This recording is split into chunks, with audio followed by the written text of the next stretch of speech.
Hello, everyone. Welcome to this special webinar, special session on Startup Immigration Program. Welcome, everyone. अगर आप India से हो, पाकिस्तान से हो, मिडल ईस्ट से हो, Bangladesh, Nepal, south east Asia से आप कहीं से भी हो और आपका अपना एक बिजनेस है, आपके पास इनोवेटिव आइडिया है जो कि आप बिजनेस आप स्टार्ट करना चाह रहे हो, राइट? या आप ये चाह रहे हो कि आप कनाडा में अपनी फैमिली को सेटल करो बिजनेस प्रोग्राम के अंदर, specifically startup immigration program, startup visa program के अंदर।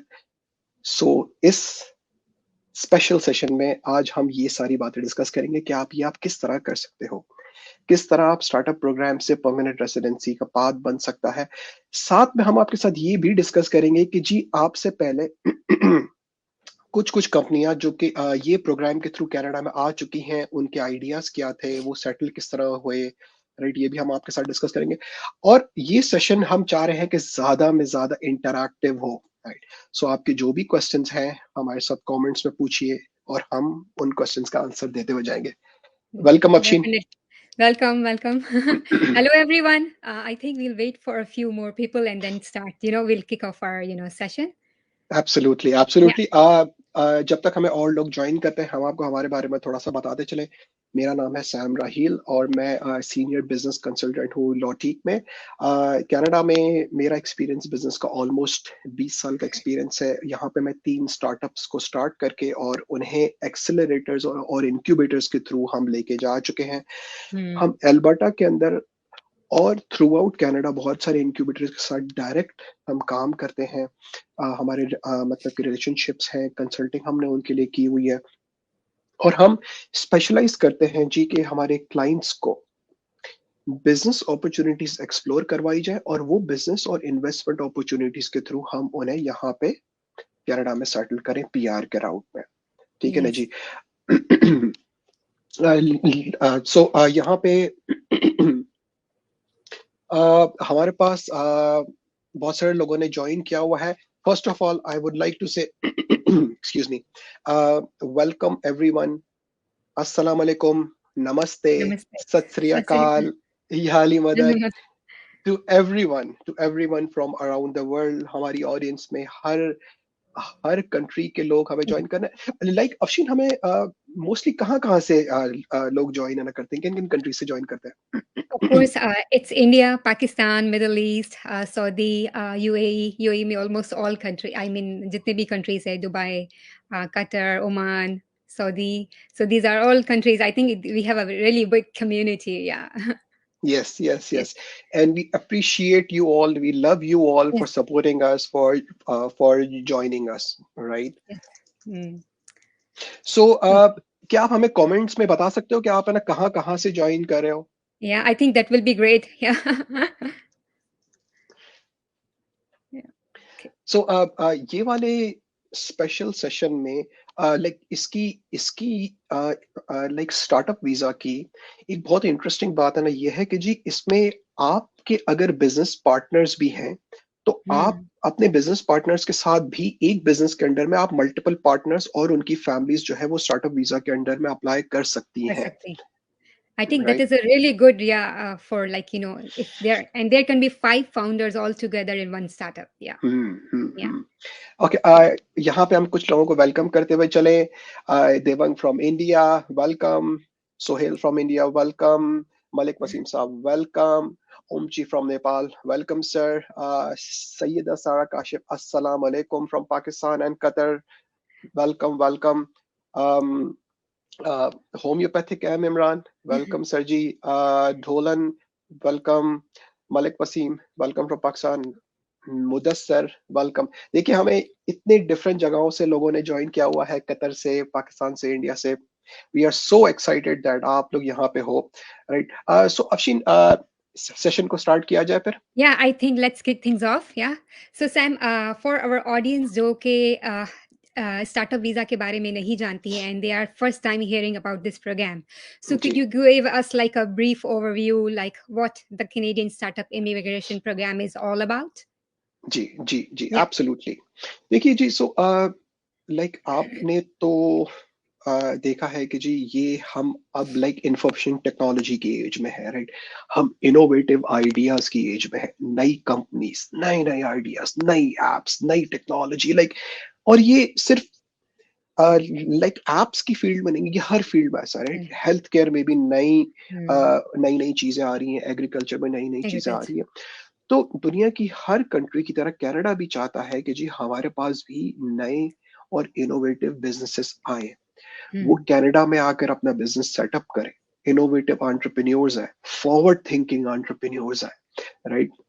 सो कनाडा का स्टार्टअप प्रोग्राम ये है कि जी कनाडा कहता है कि अगर आपका एक स्टैब्लिश बिजनेस है या एक स्टार्टअप है जिसका Okay. आइडिया इनोवेटिव है, कि जो कि कनाडा के अंदर आके नई चीजें क्रिएट ना करेगा या नई जॉब्स क्रिएट ना करेगा, राइट? कोई भी चीज लाइक कनाडा के अंदर कोई भी वो सेक्टर को चेंज करने की उसमें कैपेसिटी है उस आइडिया में, तो कनाडा चाहता है कि जी आप अपने स्टार्टअप को या अपने बिजनेस को कनाडा में लाके आप स्टैब्लिश करो।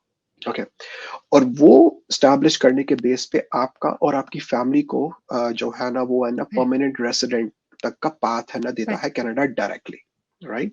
right. इस प्रोग्राम के अंडर में जो है, लेट्स से कि आपकी एक कंपनी है एक्स वाई जी टेक्नोलॉजीज इंक, राइट? आपका स्टार्टअप है और उसमें आप तीन फाउंडर्स हैं, राइट? फाउंडर ए, फाउंडर बी, फाउंडर सी। तो अगर आप वो एक्स वाई जी टेक्नोलॉजीज को कनाडा लाते हो तो वो तीनों फाउंडर्स, फाउंडर ए, फाउंडर बी और फाउंडर सी, उन तीनों का और उनकी फैमिली का डायरेक्ट पीआर का राउंड Yes. लेना बनता है, Yes. Hmm. Right? Yes. Yeah. तो ये था अफशीन स्टार्टअप प्रोग्राम, राइट? मतलब कि लाइक ये लाइक एक लाइक ओवर Sure. जनरलाइजेशन है स्टार्टअप प्रोग्राम की स्टार्टअप प्रोग्राम काम किस तरह करता है। Okay. So my next question from you is Sam is can you give us like an overview of Canada's startup immigration program and who is it designed for? Right, right, Yeah. देखिए आप, so like then again ये उन लोगों के लिए है कि जिनका जो एक बिजनेस रन कर रहे हैं, जिनके पास एक अच्छा बिजनेस पहले ही है, उनके पास आइडिया बड़ा इनोवेटिव है, और है ना यहाँ पे ये प्रोग्राम जो है ना मल्टीपल लोगों को सूट मतलब कि लाइक Mm. कर सकता है। Perfect. देखिए जी, सो हमारे पास एक लाइक एक बहुत कॉमन क्लाइंट्स की कैटेगरी है कि जो कि कतर में रहते हैं, सऊदी में रहते So हैं, जो अपनी एज की वजह से दूसरे इमिग्रेशन प्रोग्राम्स के लिए क्वालिफाई नहीं करते हैं, राइट? right. और Mm. वो उनकी कतर में जॉब अच्छी है, सऊदी में जॉब अच्छी है, दुबई में जॉब अच्छी है, तो वो चाहते हैं कि जी कि आप हमारा इस प्रोग्राम के अंडर में आप फाइल करें ताकि Mm. हमारी फैमिली का डायरेक्ट पीआर का राउंड Yeah. बन जाए, Yeah. राइट? वो वहीं पे ही रहना चाहते हैं कुछ टाइम के लिए, Yeah. बट और वो कनाडा सिर्फ तब आना चाहते हैं कि जब उनकी फैमिली का पीआर हो जाए। तो स्टार्टअप प्रोग्राम ये वाहिद प्रोग्राम है कि जिसमें अगर आपको कनाडा में नहीं आना है जब तक आपका पीआर नहीं हो जाता, आप कनाडा के बाहर ही आप रुके, So, एक बार आपका पीआर हो जाए फिर आप कनाडा आइए, yes, that's the amazing, like, I would say, yeah. Right? Okay. Yeah. सो ये तो एक टाइप की कैटेगरी थी। दूसरी कैटेगरी ये कि जी अगर आप एक अपना बिजनेस सक्सेसफुली इंडिया में, पाकिस्तान में या ना मिडल ईस्ट में आप रन कर रहे हो और आप चाह रहे हो कि मैं वही बिजनेस को मैं यहाँ पे लेके आऊं मैं और मैं अपने ही बिजनेस के अंदर मतलब कि काम मैंने करूं मैं जब तक मेरा पीआर नहीं हो जाता, तो ये उनके लिए भी है, Yes. राइट? Mm. सो होता यूं है कि आपको समवेयर अराउंड 6 मंथ्स लगते हैं जी अपने स्टार्टअप को यहाँ से अप्रूव कराने में और इंक्यूबेटर के थ्रू गुजारने में, and I will share more कि इंक्यूबेटर क्या है और इसका प्रोसेस क्या है। तो एक गवर्नमेंट का आई मीन ये जो इनिशियल प्रोसेस जो है उसमें 6 महीने लगते हैं। आप 6 महीने के बाद आपको अगर आपका स्टार्टअप अप्रूव हो जाता है, आपकी वीजा अप्रूव हो जाती है, तो आपको उस एप्लीकेशन में जितने भी बड़े हैं उन्हें ओपन वर्क परमिट मिलते Mm. हैं 3 साल के, Mm. और जितने भी बच्चे हैं उन्हें ओपन स्टडी परमिट मिलते हैं जी। और आपको वो अलाउ करते हैं कि आप यहाँ पे आइए, अपना स्टार्टअप सेटअप कीजिए, अपने स्टार्टअप को रन कीजिए, और जब तक आपका पीआर की आपकी फाइल चल रही है, Yes. राइट? और जब Mm. तक आपका पीआर मतलब कि होता है तब तक आपके पास ये ऑप्शन होता है कि आप कनाडा में ही रहिए और कनाडा में ही अपने स्टार्टअप पे भी काम कीजिए, और स्टार्टअप के अलावा चूंकि आपके पास ओपन वर्क परमिट है तो आप और भी कोई बिजनेस में Good. या और भी कोई आप मतलब कि लाइक ना जॉब पे आप काम कर सकते हैं। Of course. तो Mm. ये स्टार्टअप वीजा के ये दो सबसे बड़े बेनिफिट है। एक तो ये कि अगर आपको कनाडा तब तक नहीं आना जब तक आपका पीआर नहीं हो जाता, you can do You that. can do it.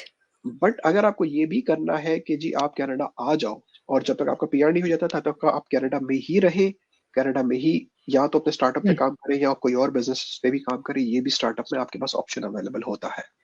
Right. Good. Okay. Um, Sam, आप बताएंगे कि what makes Canada an attractive destination for startups and entrepreneurs? जी जी जी, Yeah. Absolutely. And thank you for asking, like thank you for asking this Afsheen, like ये इतना important question है जी। हमने ना सुना हुआ है ना कि भाई कि ना यूएस चले जाए, यूएस में बिजनेस बड़ा Hmm. अच्छा है, अमेरिका जाना है, अमेरिका में बड़ा पैसा आना बनता है, राइट, Yeah. अमेरिका बड़ा बिजनेस फ्रेंडली है। एक्चुअली कनाडा ज्यादा बिजनेस फ्रेंडली है अमेरिका से, इन अ सेंस कि कनाडा में रेड टेप बहुत कम है। इसका Hmm. मतलब क्या? देखिए, आपको जब भी आप कोई भी किस्म का बिजनेस करते हैं, राइट, आपको डिफरेंट परमिट्स की जरूरत होती है, डिफरेंट चीजों की जरूरत होती है, राइट, गवर्नमेंट अप्रूवल्स की जरूरत होती है, बिजनेस लाइसेंसेस की जरूरत होती है। कनाडा के मोस्ट ऑफ द प्रोविंसेस में वो लाइसेंसेस, वो अप्रूवल्स लेना बहुत आसान है। Awesome. एक Hmm. बात। दूसरा ये कि आप अगर कनाडा की आप लाइक जो इन्वेस्टमेंट पॉलिसीज और फॉरेन इमिग्रेशन पॉलिसीज को अगर आप डायरेक्टली आप यूएस, ऑस्ट्रेलिया या आप यूके से कंपेयर करें, तो कनाडा की बड़ी बिजनेस फ्रेंडली पॉलिसीज है। आप Hmm. मुझे बताइए अफशीन, ऐसा कौन सा प्रोग्राम है दुनिया भर में कि जिसमें एक स्टार्टअप को, उसके अंदर 2, 3 या 4 फाउंडर्स, उनकी फैमिली का पूरा पीआर हो जाता है 1 से 1.5 साल के Yeah. अंदर? ऐसा तो मैंने अभी तक कोई भी even US is a really big market like they have good immigration programs but I think this is a fantastic program अगर आप इनोवेटिव हो आपके पास आइडिया है द 5 फाउंडर्स की फैमिलीज एक साथ जो है वो इमिग्रेंट होकर आ सकती है without any like hurdle I would से या यस यस, या एब्सोल्युटली या एब्सोल्युटली। कनाडा का दूसरा फायदा ये है कि यहाँ पे uh, जो लाइक एजुकेशन लेवल जो है लोगों का, वो बहुत हाई है। यहाँ यस यहाँ की वर्कफोर्स बहुत स्किल्ड वर्कफोर्स है। तो अगर आपका कोई इनोवेटिव आइडिया है या आपका स्टार्टअप है टेक्नोलॉजी के अराउंड है, कनाडा में बहुत स्किल्ड वर्कफोर्स है। आपको ए से ए लेवल का बंदा यहाँ यहाँ पे मिलता है, या कि जिनके बेस पे आप अपनी आप कंपनी को रन कर सकते हो और ग्रो कर सकते हो, राइट। और ना या तीसरा ना ये है, तीसरा जो सबसे बड़ी बात है, एक्सक्यूज मी, सबसे बड़ा जो कनाडा का जो बेनिफिट है वो ये है कि कनाडा में रिलेटिवली इकोनॉमिक स्टेबिलिटी बहुत ज्यादा है, राइट। कि जी कि कनाडा की इकोनॉमी में आप बहुत ज्यादा उतराव चढ़ाव आप नहीं है ना देखते नहीं देख सकता हैं। लाइक इन्फ्लेशन वगैरह आता है, ऊपर नीचे चीजें होती रहती है, बट बहुत ज्यादा डिप्स नहीं आते कनाडा में, Yeah, right. Okay. Right. So, yeah. So, Sam, my next question is: do you have any inspiring success stories of startups and that thrive in Canada? If you can absolutely. share, yeah. Absolutely Akshay, thank you for sharing, Yeah. Thank you for asking this question. देखिए, सो मैं सबसे पहली story में आपके साथ एक company की share करता हुआ चलूं, जो कि पाकिस्तान से ओरिजिनली थे। ये कंपनी एक एग्रीकल्चरल साइंटिस्ट ने स्टार्ट की थी लाहौर में, और ये इनोवेटिव फार्मिंग टेक्नोलॉजीज में स्पेशलाइज करते थे, right? और कंपनी का नाम था ग्रीन हार्वेस्ट टेक, राइट। सो ये कंपनी जो है ना, ये स्टार्टअप प्रोग्राम के अंडर में कनाडा आई थी, और इन्होंने एक एआई बेस्ड प्लेटफॉर्म क्रिएट किया कि जिससे आप अपने खेतों को आप मैनेज कर सकते हो, एग्रीकल्चर को आप मैनेज कर सकते हो। Very inspiring story. Mm. दूसरी मैं आपके साथ एक स्टोरी शेयर करता हुआ चलूं, जो कि इंडिया से है। ये फर्म का नाम है cyber secure IT solutions, right. और ये फर्म जो है वो एक कुछ दोस्तों ने मिलकर शुरू की थी बैंगलोर से, राइट। और ये लाइक साइबर सिक्योरिटी के around small to medium size businesses को ये लोग जो है वो सर्विसेज प्रोवाइड करते हैं, सॉफ्टवेयर प्रोवाइडर करते हैं। ये भी स्टार्टअप वीजा या स्टार्टअप प्रोग्राम के अंडर में कनाडा आए थे, राइट। ये भी अ, Mm. तीसरा मैं आपके साथ एक और शेयर ना करता हुआ चलूं मैं, कि जी जो कि कराची पाकिस्तान से एक कंपनी स्टार्ट हुई थी, जो कि लैंग्वेज और ऐप बेस्ड कंपनी थी, जो कि स्पीच रिकग्निशन की कंपनी थी, कि जी कि अगर आपका कोई टेक्स्ट बेस है तो वो स्पीच को रिकग्नाइज करती है। और वो कंपनी का नाम था जी like EDU Bridge language apps. तो ये भी कनाडा Mm. के अंदर ये कंपनी भी स्टार्टअप प्रोग्राम के अंडर में आई थी, और ये इन्होंने अपना हेडक्वार्टर्स मॉन्ट्रियल में सेट किया। तो कराची से ये लोग मॉन्ट्रियल आए, Montrose.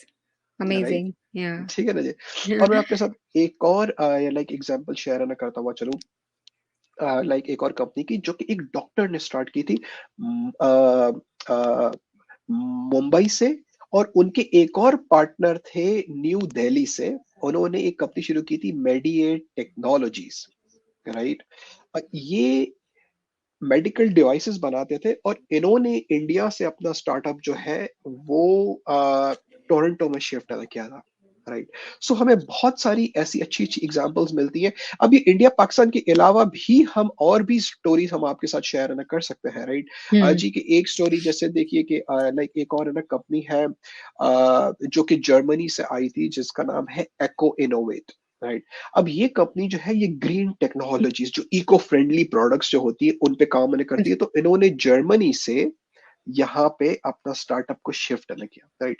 सो एग्जाम्पल्स हर कंट्री से हमें ना मिलती है। और अफशीर, आपको पता है सबसे इस इस स्टार्टअप प्रोग्राम की सबसे मजेदार बात है ना क्या है, इसका अप्रूवल रेट, अगर आपकी एप्लीकेशन अच्छी है, अगर आपने सही तरीके से एप्लीकेशन फाइल की हुई है, आपका आइडिया इनोवेटिव है, तो स्टार्टअप इमिग्रेशन प्रोग्राम का अप्रूवल रेट क्लोज टू 90% है। Wow. 89 टू 90% है। Amazing. Yeah. I think अगर आप दूसरे प्रोग्राम से कंपेयर करें तो I think this would be the number one in my like opinion like uh, yeah for the as a successful ratio अगर आप compare करते हो तो yeah amazing. Okay, so my next question from you is what does the application process for this programs look like? Can you please share about this?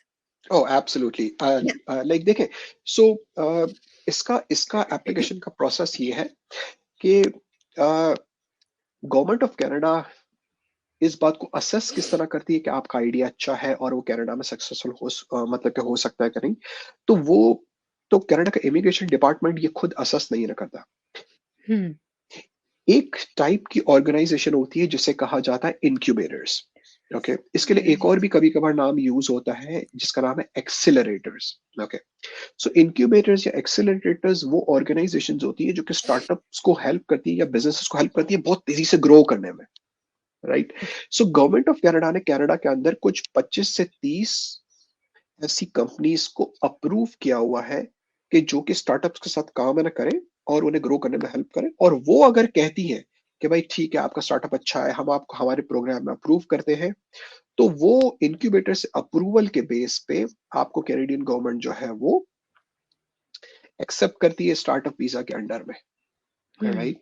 और Yeah. फिर आप as a founder और आप अपनी family का आप PR की आप एप्लीकेशन फाइल ना करते हो, राइट। तो ये इसका ना प्रोसेस है।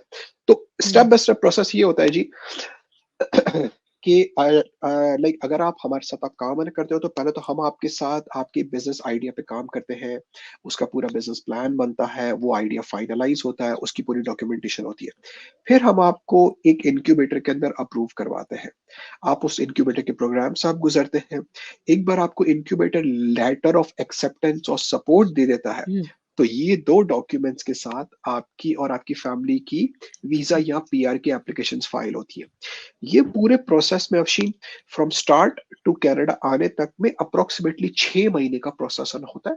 अब Okay. इसमें देखिए कि आईआरसीसी की टाइमलाइंस के बेस पे, उनके प्रोसेसिंग टाइम्स के बेस पे इसमें Hmm. 1-2 महीने हम आगे पीछे कर सकते हैं, बट Okay. अप्रोक्सीमेटली 6 महीने का प्रोसेस होता है।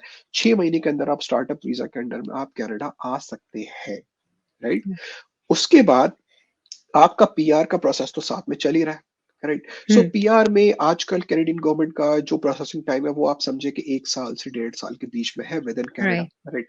सो Hmm. लाइक एग्जांपल कि आपने अगर जनवरी में स्टार्टअप वीजा का प्रोग्राम शुरू किया, तो आप बाय जून या जुलाई आप कनाडा में आप लैंड कर सकते हो, और बाय नेक्स्ट ईयर जनवरी से लेकर नेक्स्ट ईयर जून तक 1 से 1.5 साल के अंदर आपका पूरा का पूरा पीआर का प्रोसेस खत्म हो जाना चाहिए। Wow, amazing timeline, I would say. Yeah. Okay, so what specific opportunities does Canada offer for IT and innovative startups? If you hmm, want to share those, yeah. Yes absolutely.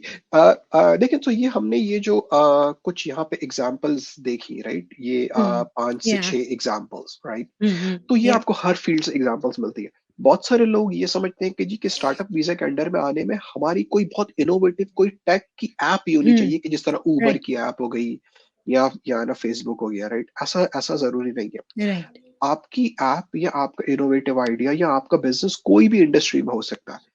Farming में हो सकता है, retail business में हो सकता है, fast food में हो सकता है, हेल्थ केयर में हो सकता है, बैंकिंग एंड फाइनेंस में हो सकता है। तो Mm-hmm. हर इंडस्ट्री के लोगों के लिए ये अपॉर्चुनिटीज खुली हुई है। आप किसी भी इंडस्ट्री से बिलोंग करते हो, Mm-hmm. क्राइटेरिया खाली एक है, आपका आइडिया इनोवेटिव होना चाहिए, यूनिक होना चाहिए, वो चीज जो Right. कि मतलब के लिए कि ना जिसके ग्रो होने के चांसेस बहुत ज्यादा है, वो Hmm. चीज जिसपे जॉब क्रिएशन के चांसेस Correct. बहुत ज्यादा है, Right. Right? Yeah. Right. Yeah. Yeah.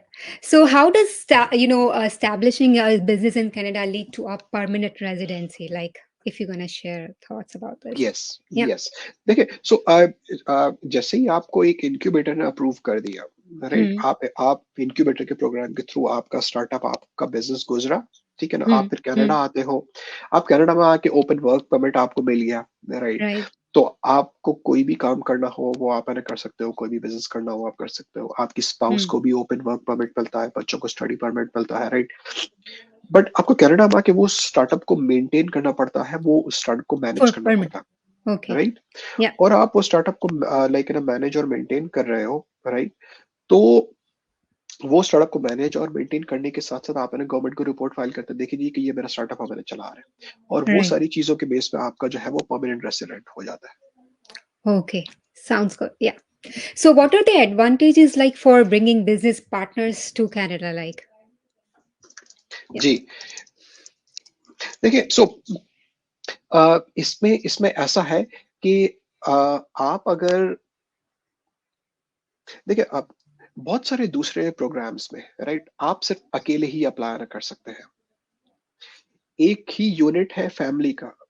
अगर आप हस्बैंड और वाइफ हैं और आपकी फैमिली में वो बच्चे जो कि 22 से कम है, तो आप एक फैमिली यूनिट के तौर पे अप्लाई कर सकते हैं। स्टार्टअप का फायदा ये है कि आपके पार्टनर्स भी अप्लाई कर सकते हैं, तो आप सो इसमें लाइक बहुत सारी डिफरेंट लाइक डिफरेंट क्रिएटिव और यूनिक एंगल्स के लिए जगह है, गुंजाइश है।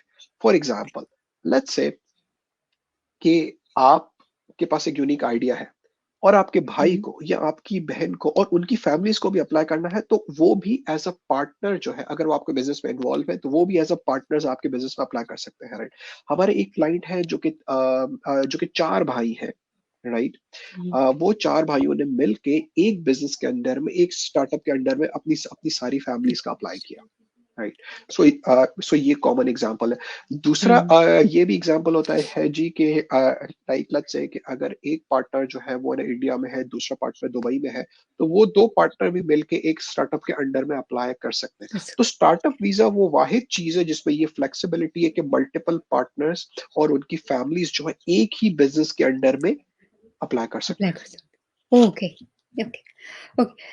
What are some common challenges like startup face in Canada? Like, how can they, navigate these challenges? जी, जी, एब्सोल्युटली। Mm. देखिए आप, सो हर बिज़नेस के अपने कुछ ना कुछ चैलेंजेस होते हैं, राइट? आप Mhm. किसी भी किस्म का बिज़नेस आप उठा लो, चाहे आप रिटेल उठा लो, चाहे आप सर्विस बेस्ड बिज़नेस वाला उठा लो, राइट? तो अगर हम स्टार्टअप प्रोग्राम के अगर हम चैलेंजेस की बात करें बिज़नेस साइड और साथ में वीज़ा और लाइक इमिग्रेशन साइड भी, अगर हम पूरा का पूरा डिस्कस करें, तो वरना देखें चैलेंजेस कहाँ-कहाँ हो सकते हैं। एक तो ये कि आपका लाइक आइडिया यूनिक हो। अगर आपका आइडिया यूनिक नहीं है तो बहुत कम चांस है कि जी कि आपको इंक्यूबेटर जो है वो अप्रूव करेगा। तो आपका आइडिया यूनिक हो, थोड़ा-सा इनोवेटिव आइडिया हो, राइट? टेक्नोलॉजी पे बेस्ड हो वो आइडिया, तो आपके बहुत ज़्यादा मतलब कि हाई चांसेस है कि आपको इंक्यूबेटर अप्रूव करेगा, पहला। दूसरा ये कि जी कि जो फाउंडर्स जो हैं, जो मेन एप्लीकेंट्स हैं, उन्हें उनकी लैंग्वेज की कुछ रिक्वायरमेंट्स होती है, राइट? तो आपको आइल्स देना पड़ता है या आपको सीएलबी दे रहना Yeah. पड़ता है, Good. Right? So you need to make sure कि आपके लैंग्वेज के स्किल्स पॉलिश्ड हो, Cottage. राइट? Mm. इनक्यूबेटर से। तीसरा ये Mm. हमने ये ना देखा है कि जी कि अगर कोई स्टार्टअप लाइक इनक्यूबेटर में अप्रूव होता है और इनक्यूबेटर के प्रोग्राम से गुजरना पड़ता है, तो वो स्टार्टअप के फाउंडर्स प्रॉपर्ली पार्टिसिपेट नहीं है ना कर रहे होते इनक्यूबेटर में। Okay. ये भी Mm. चैलेंज है।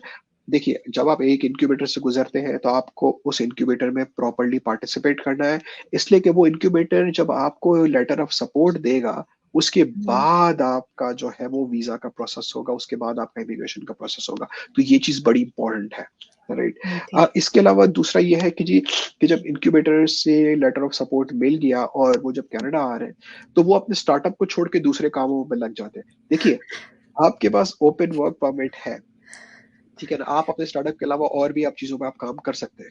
बट वो स्टार्टअप को आपको मैनेज और मेंटेन करना ज़रूरी है जब तक का आपका पीआर नहीं आ जाता, which is very important, right?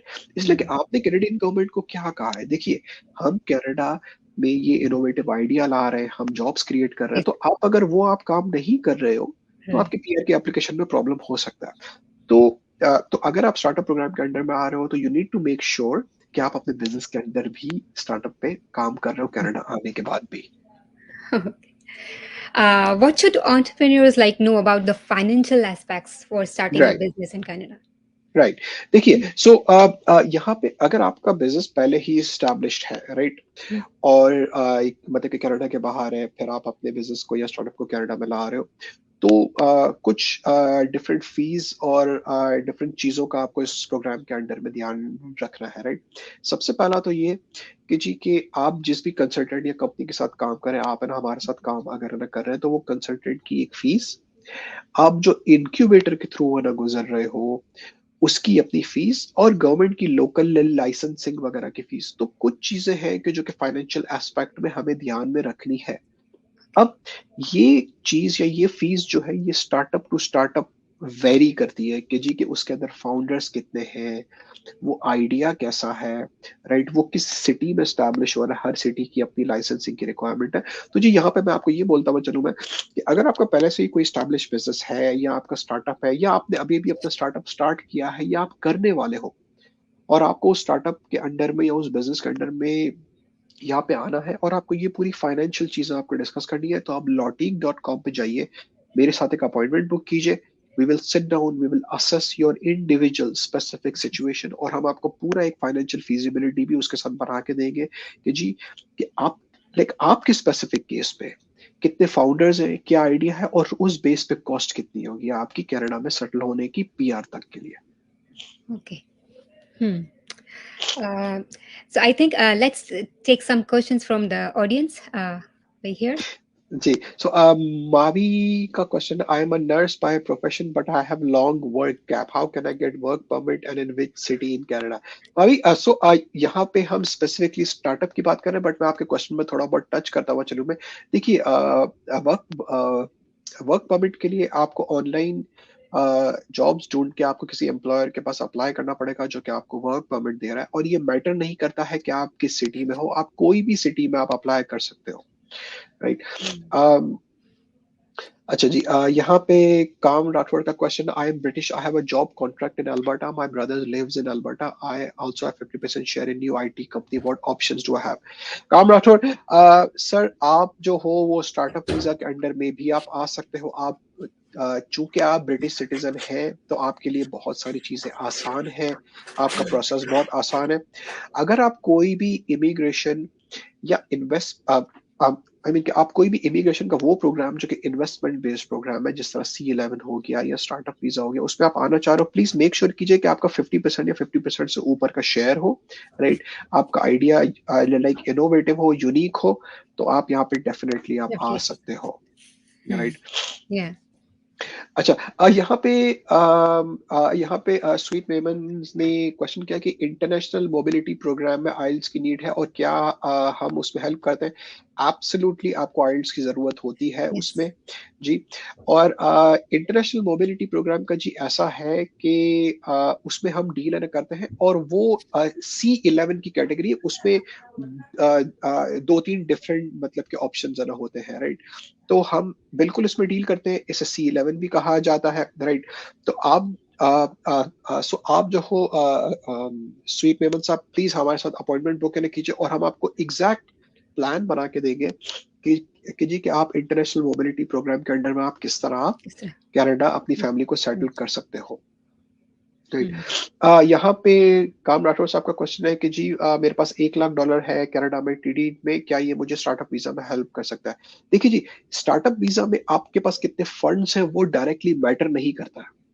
Matter Hmm. क्या करता है कि आपका आइडिया कैसा है और क्या वो इंक्यूबेटर में से गुजरा है कि नहीं गुजरा है, आपके पास इंक्यूबेटर का लेटर ऑफ अप्रूवल है कि नहीं है, राइट। सो काम राठौर साहब, सो बेस्ड ऑन आपने जो कमेंट्स में कहा कि आप आईटी प्रोफेशनल हो, आपके पास फंड्स हैं, आप यहाँ पे कनाडा में भी बिजनेस पार्टनर हो, तो अगर आपको स्टार्टअप वीजा के अराउंड कस्टमाइज प्लान चाहिए, प्लीज हमारे साथ एक कॉल बुक कीजिए, और we will be more than happy to create something customize कि जिसके बेस पे आप अपनी फैमिली को आप यहाँ पे कनाडा में ला सकते हैं। शिफ्ट कर सकते हो, राइट।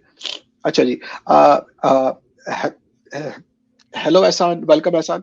यहाँ पे सुहानी का क्वेश्चन है जी कि I am doing real estate business in Pakistan, can I apply for startup business visa for real estate office? देखिए, सो रियल एस्टेट का ट्रेडिशनल रियल एस्टेट की कोई भी चीज को आप इन स्टार्टअप वीजा के अंडर में आप अप्लाई नहीं कर सकते। अगर आपका रियल एस्टेट का बिजनेस है और आपने कोई ऐप वगैरह बनाई हुई है या आपके पास कोई ऐसी यूनिक प्रोडक्ट है कि जो कि रियल एस्टेट में या कंस्ट्रक्शन में यूज होती है, देख तो उसे आप स्टार्टअप वीजा के अंडर में आप अप्लाई ला करवा सकते सकते हैं। हो। हम्म, ठीक है ना जी। हम्म। यहाँ पे यहाँ पे एक और क्वेश्चन आया है इब्राहिम दाऊद साहब का कि I have an event organizer business in India, I want to move to Canada with my family. देखिए, लाइक इब्राहिम दाऊद साहब, अगर आपका इवेंट मैनेजमेंट या इवेंट से रिलेटेड कोई कोई ना बिजनेस है, कनाडा में टूरिज्म और इवेंट्स के अराउंड बहुत अपॉर्चुनिटी है, बहुत अपॉर्चुनिटी। आप तो सुनते हैं ना, Lake Louise, Jasper, Banff, Niagara Falls, Whistler, लाखों टूरिस्ट, बल्कि I would say millions of tourist come to Canada every year. Hmm, तो इवेंट्स के अराउंड और टूरिज्म के अराउंड बहुत अपॉर्चुनिटी है, राइट। तो अगर आपको स्टार्टअप वीजा के अंडर में अप्लाई करना है तो आपका कोई ना कोई टेक्नोलॉजिकल एस्पेक्ट yes, होना चाहिए, राइट। हम्म, कि आपकी इवेंट मैनेजमेंट या टूरिज्म के अराउंड कोई ना कोई ऐप या इस किस्म का कोई बिजनेस होना चाहिए। बट अगर आपके पास वो नहीं है तो आप C11 के अंडर 11। में आप आ सकते हो। C11 में हम आपको एब्सोल्युटली हेल्प कर सकते हैं। और C11 के अंडर में आने में तो आपको 150,000 की भी इन्वेस्टमेंट की जरूरत नहीं है, वो तो 40-50,000 वाले ही रेंज में आपकी हो पूरी की सकता है। पूरी ही लाइक हो जाएगी कहानी, राइट। सो लाइक इब्राहिम साहब, अगर आपको यहाँ पे C11 के अंडर में आना है और अपना इवेंट मैनेजमेंट या टूरिज्म रिलेटेड कोई भी बिजनेस करना है, प्लीज आप हमारी वेबसाइट पे जाइए, हमारे साथ कॉल बुक कीजिए और हम आपको इस चीज में डेफिनेटली डेफिनेटली हेल्प कर सकते हैं। अ, यहाँ पे साकिब सोमरो का क्वेश्चन है जो कि ये डायरेक्ट वेबिनार से रिलेटेड नहीं है, बट हम ये भी आंसर करते हुए चले जी के कनाडा में कोई ऐसी यूनिवर्सिटी जिसकी फीस बहुत कम हो। देखिए जी, सो फीस की तो रेंजेस है ना। अब रेड सील की प्रोग्राम में कुछ ऐसी ही लाइक ना प्रोग्राम है जिनकी फीस कम होती है, बट उनका मसला ये है कि उनसे फिर पीआर तक का राउट डायरेक्ट इतना आसान नहीं है। नहीं है। कुछ 1 साल के प्रोग्राम है जिनकी फीस कम है, जिनका डायरेक्ट पीआर तक का राउट आसान नहीं है। पीआर तक का राउट आसान तब होता है जब आप कम से कम कोई भी 2 साल का डिप्लोमा या उससे बड़ा प्रोग्राम हाँ, आप कर रहे होते हैं, राइट। हम्म, तो उसमें इजी होता है, राइट। तो हम्म, अगर आपको यूनिवर्सिटीज को एक्सप्लोर करना है, अफशीन मैडम स्पेशलाइज करती है यूनिवर्सिटीज में, तो आप अफशीन मैडम के साथ आप लाइक कांटेक्ट अपॉइंटमेंट कर स्केड्यूल सकते कीजिए हैं। और वो आपको हेल्प करेगी कि जी कि आप कौन सी यूनिवर्सिटी में फीस, राइट, वो कि जो कि आपके बजट में आ रही हो, शी विल हेल्प। अच्छा जी, यहाँ पे उमची का 11 क्वेश्चन के। है जी कि अगर मुझे मोमो का बिजनेस है ना खोलना है, ओ एब्सोल्युटली जी। देखिए, यहाँ पे अगर आपको कोई भी ऐसा यूनिक या डिफरेंट बिजनेस है ना खोलना है, तो आपके लिए फिर C11 की कैटेगरी अच्छी है कि जिसमें आप है ना इन्वेस्टमेंट कर सकते हो उसमें आके, राइट। तो या हमारे साथ अपॉइंटमेंट बुक कीजिए, हम आपको ये मोमो के बिजनेस और C11 के अंडर में आप ये किस तरह आप ये बिजनेस कनाडा आके कर सकते हैं। खोल सकते हो। We could definitely help you. डोलन मैं साहब का क्वेश्चन डोल है C11 के लिए एज की लिमिट क्या है? देखिए, यही सबसे बड़ा बेनिफिट है हर इन्वेस्टमेंट बेस्ड प्रोग्राम का, चाहे वो C11 हो, चाहे वो स्टार्टअप अच्छा। वीजा हो। कोई भी प्रोग्राम में एज की लिमिट नहीं है। C11 में हम्म, कोई एज की लिमिट नहीं है, नहीं। स्टार्टअप वीजा में कोई एज की लिमिट नहीं है, हम्म, राइट। यहाँ पे सरफराज गिल्स आपका क्वेश्चन है कि जी अगर मैं यहाँ पे कनाडा में आके क्या एक छोटी मोटी ट्रांसपोर्टेशन का बिजनेस अच्छा। खोल सकता हूँ? बिल्कुल आप खोल सकते हैं, बिल्कुल आप खोल सकते हैं, बट इसमें हमें एक बात ये देखनी है जी। देखें, अब अ, छोटा हम वर्ड छोटे को हम किस तरह डिफाइन कर रहे हैं, राइट। अगर आप कह रहे हो कि भाई जी कि मैं एक गाड़ी लूंगा और मैं एक गाड़ी से अपना मैं ट्रांसपोर्टेशन का बिजनेस स्टार्ट करूं, तो उस पे बहुत कम चांस है कि कैनेडियन लाइक कम। इमिग्रेशन डिपार्टमेंट आपको C11 में लाइक ना वीजा देगा, राइट। बट अगर आप ये बोलते हो कि जी कि मुझे कुछ 8 से 10 गाड़ियों का बिजनेस करना है, छोटी गाड़ियों का, छोटी वैन्स का, और मैं 8 से 10 लोगों को उसमें मैं हायर करूंगा, तो बहुत हाई चांस है कि आपको जो है वो C11 के अंडर में आपको वीजा मिलेगी। प्लीज आप हमारे साथ अपॉइंटमेंट बुक कीजिए, we will be more than happy to help you with this. Saqib Soomro साहब, you are absolutely welcome, thank you for all your love, thank you for joining us. यहाँ पे सरफराज गिल का तो क्वेश्चन हमने आंसर कर दिया। ये uh, बात। एक और फरहत क्वेश्चन निजाम। है। um, उमची का क्वेश्चन है opening in Dubai and what to open Canada. So उमची लाइक सो आपने एक मोमो का बिजनेस दुबई में खोला है, राइट? तो अगर आपका पहले ही नेपाल में बिजनेस है, आपने दुबई में खोला है और आप कनाडा में आके खोलना चाह रहे हो, तो आपके चांसेस बहुत अच्छे हैं कि आपको अच्छे C11 में अप्रूवल आना मिला। हमारे हम्म साथ अपॉइंटमेंट बुक कीजिए। अच्छा जी, उसके अलावा इस सेशन से रिलेटेड क्वेश्चंस पूछते हुए चले। डोलन साहब का क्वेश्चन है how to transfer funds legally. देखिए, जब आप बैंक टू बैंक अकाउंट कोई भी फंड्स ट्रांसफर करते हैं तो वो लीगल फंड्स ही होते हैं, राइट? बिवेयर रहिए, ये बात का बहुत ध्यान कीजिए कि आप जब भी कोई भी इमिग्रेशन या इन्वेस्टमेंट बेस्ड प्रोग्राम के थ्रू आप काम कर रहे हो, तो मेक श्योर कीजिए कि आप हवाले के थ्रू कोई भी पैसे आप ट्रांसफर ना कीजिए, उसमें आपको प्रॉब्लम हो सकता है। Bank to to bank bank transfer कीजिए जिसकी मनी ट्रेल अवेलेबल हो, जिसकी मनी ट्रेल मौजूद हो, राइट? फरहद साहब देखिए, ये वाला क्वेश्चन जो है ना इन्वेस्टमेंट और बिजनेस के अराउंड है, तो यहाँ पे हम आपको ये क्वेश्चन आंसर करते हुए चले कि आपके पास विजिट वीजा है और आप ये पूछ रहे हो कि आप कनाडा आके आप कौन सा बिजनेस कर सकते हो। देखिए, बहुत इंपॉर्टेंट पॉइंट, अगर फरहद साहब आपके पास कनाडा का विजिट वीजा है और आप कनाडा आ रहे हो विजिट वीजा पे, तो आप डायरेक्टली, आप लीगली अब कनाडा के अंदर आप काम नहीं कर सकते हो, बट आप अपनी विजिट वीजा को आप C11 में आप कन्वर्ट करा सकते हो, जो कि फेडरल है, जिसमें आपकी पूरी फैमिली को फैमिली में बड़ों को ओपन वर्क परमिट मिलता है और बच्चों को ओपन स्टडी मतलब कि लाइक ना परमिट मिलता है। तो अगर आप कनाडा में विजिट वीजा पे आ रहे हो और आप चाहते हो कि आपका विजिट वीजा जो है वो C11 में कन्वर्ट हो जाए, वर्क परमिट में कन्वर्ट हो जाए, तो प्लीज हमारे साथ कॉल बुक कीजिए, we can help you with that. यहाँ पे आसिफ शहजाद साहब का क्वेश्चन है कि मिनिमम अमाउंट ऑफ इन्वेस्टमेंट क्या रिक्वायर्ड है C11 के लिए। देखिए, great question, thank you for asking this. So like Asif साहब, C11 के लिए मिनिमम इन्वेस्टमेंट की कोई कैनेडियन गवर्नमेंट की तरफ से रिक्वायरमेंट मतलब रिक्वायरमेंट नहीं है। नहीं कैनेडियन गवर्नमेंट दो चीजों पे बड़ा खुश होती है, वो चाहती है कि एक तो ये कि आप थोड़ा सा सिटी से थोड़ा सा बाहर जाके कोई रूरल एरिया में आप अपना बिजनेस क्रिएट कीजिए, राइट? तो अगर आप टोरंटो में आए हुए हैं या अगर आप वैंकूवर में आए हुए हैं, वैंकूवर या टोरंटो के अंदर अगर आप बिजनेस कर रहे हो, तो वो C11 के लिए हार्डली क्वालिफाई करेगा। बट आप अगर थोड़ा सा सिटी से आधे घंटे की ड्राइव पे अगर आपने बिजनेस किया है, जहाँ पे आपने 2 या 3 आप जॉब्स क्रिएट कर रहे हो, उस बिजनेस प्लान जब आप मतलब कि गवर्नमेंट को आप जब मतलब कि सबमिट कराते हो, तो उस बिजनेस प्लान के बेस पे आपको C11 आपका अप्रूव होता है, बोल सकते राइट? तो हम्म मिनिमम इन्वेस्टमेंट जो है ना, वो C11 के अंडर अंडर में रिक्वायरमेंट नहीं है। बट आप समझो कि आप $50,000 to $75,000 आप कम से कम आपको इतना तो आप दिखाओगे, मिनिमम तो या आपको जो है ना वो मतलब आई मीन कि लेकिन अप्रूवल मिलता है, राइट? हम्म यहाँ पे सैयदा सारा काशिफ का क्वेश्चन है जी कि C11 के लिए क्या एक्सपीरियंस दिखाने की जरूरत है, मेरा बिजनेस का कोई एक्सपीरियंस नहीं है। देखिए, आपका थोड़ा बहुत बैकग्राउंड और थोड़ा बहुत आपने पिछले लाइक सालों में क्या किया है, वो C11 के लिए मैटर मैटर करता है, राइट?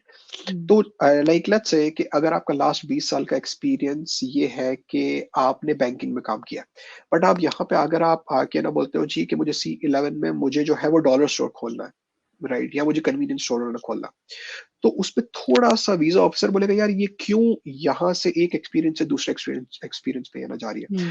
तो सैयदा, आपका जो भी एक्सपीरियंस है, या आपके हस्बैंड का या भाई का या आपकी फैमिली में डिफरेंट लोगों का, अगर उनका कोई रेलेवेंट एक्सपीरियंस है, तो उनके बेस पे आप वो कंटिन्यूटी में आप बिजनेस आप कर सकते हो, राइट? तो अगर आपको C11 के अराउंड और कोई क्वेश्चन है, तो हमारे साथ अपॉइंटमेंट बुक कीजिए। अब यहाँ पे काम राठौर साहब का लाइक क्वेश्चन है कि जी हम C11 के लिए कितना चार्ज करते हैं। सर, ये डिपेंड करता है कि आपका बिजनेस आइडिया क्या है, आपकी फैमिली में कितने लोग हैं, कितने लोगों का फाइल हमें करना है, तो उस बेस पे, but it varies from $10,000 to $15,000 depending के उस फाइल पे काम कितना है। कितना है क्या बिजनेस आइडिया आपके पास पहले से है, आपका बिजनेस आइडिया पे काम किया हुआ है, नहीं, अगर आपको यहाँ पे कोई बिजनेस की डील फैसिलिटेट करानी है, तो वो सारी चीजों के बेस पे जी हम आपको आपका फिर प्राइस मतलब कि प्राइस का कोट अदा करते हैं, हम्म राइट? यहाँ पे उमची साहब का क्वेश्चन है कि I want to open in Dubai in Canada, please help me, I wanted to franchise and 4 place in UK. हम आपको बिल्कुल फ्रेंचाइजिंग में हेल्प कर सकते हैं। इनफैक्ट हमने अभी हमारी भी अपनी एक chain of french convenience stores launch की है, फ्रेंचाइज लॉन्च की है, जिसका नाम है polar express express market, right? So जी साहब, अगर आपको अपनी ये फ्रेंचाइज को लॉन्च करना है कनाडा में, हमारे साथ अपॉइंटमेंट बुक कीजिए, we could absolutely help you to do that. Next question है एहसान साहब का। I am travelling to Canada soon on visit visa, what are the investment ideas for 75,000 while I am in Canada? Great question Ehsan साहब। अगर आप Canada के अंदर हैं और आपके पास 75,000 यूएस डॉलर है तो वो अप्रोक्सीमेटली 100,000 कैनेडियन हो गए तकरीबन, मतलब कि 75,000 US dollar is close to 1 lakh Canadian Right. Dollar. तो आपको 1 लाख Hmm. कैनेडियन डॉलर के अंदर आपको कोई भी मेजर सिटी से 15 या Certain. 20 मिनट्स या हाफ एन आवर की ड्राइव पे आपको कोई छोटा मोटा कन्वीनियंस स्टोर या कोई छोटा मोटा रेस्टोरेंट मिल जाना चाहिए कि Visit. जिससे आप इन्वेस्ट कर सको, राइट? Hmm. यहाँ पे Yeah. मोहम्मद अवेज साहब का क्वेश्चन है, agriculture sector how to purchase land.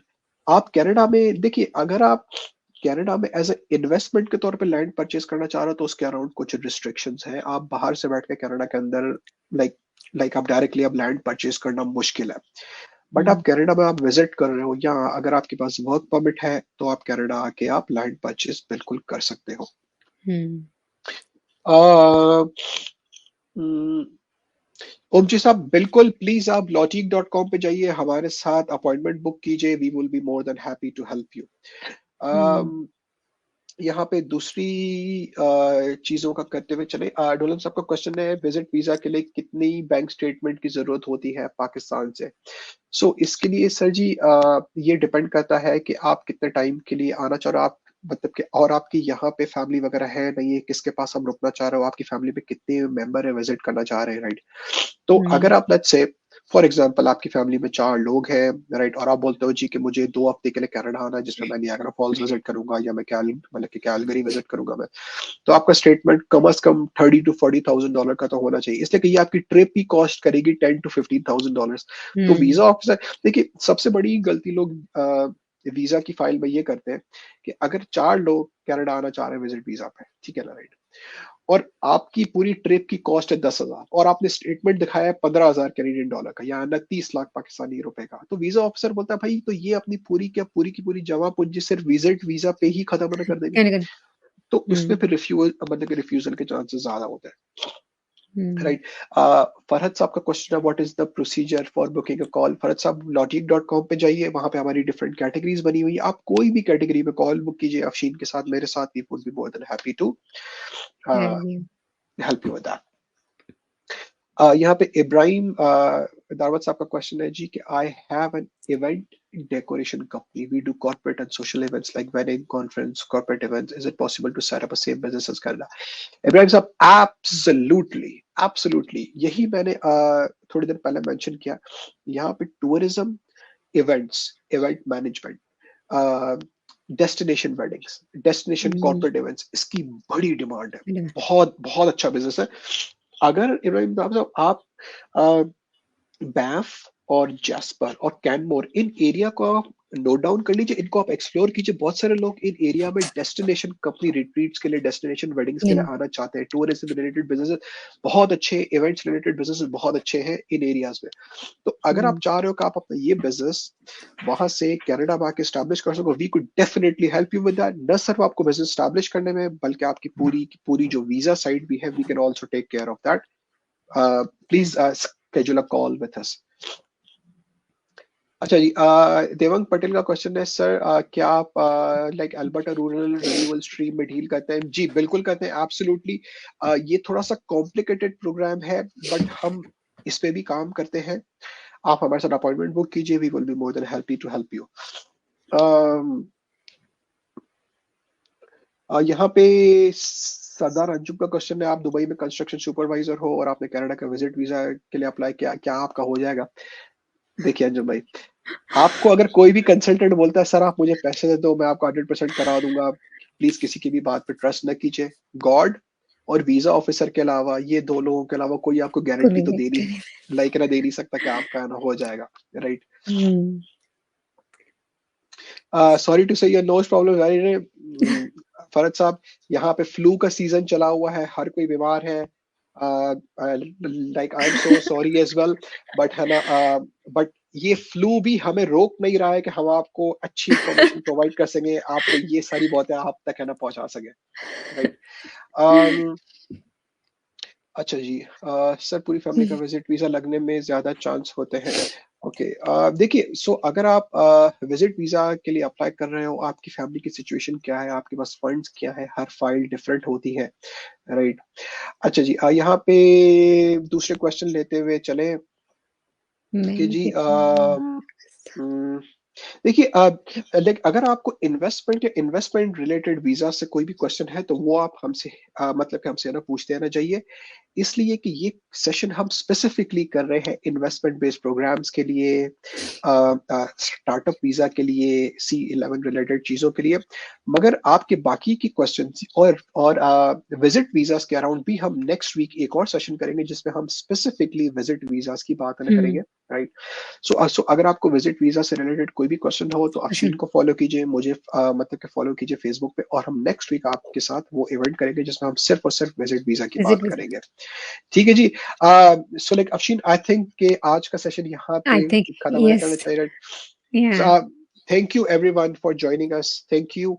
सो अगर आपको कोई भी स्पेसिफिक क्वेश्चन हो, अपना केस आपको डिस्कस करना हो, अगर आप चाहते हैं कि हम आपको हेल्प करें कनाडा आने में, यहाँ पे सेटल होने में, और आपको बिजनेस स्टैब्लिश करने में, तो प्लीज logic.com पे जाइए, हमारे साथ एक अपॉइंटमेंट बुक कीजिए, and we will be more than happy to help you. Happy to help you. Thank you for Yeah. Joining, and we Thank you will for see you next joining. Time. Bye.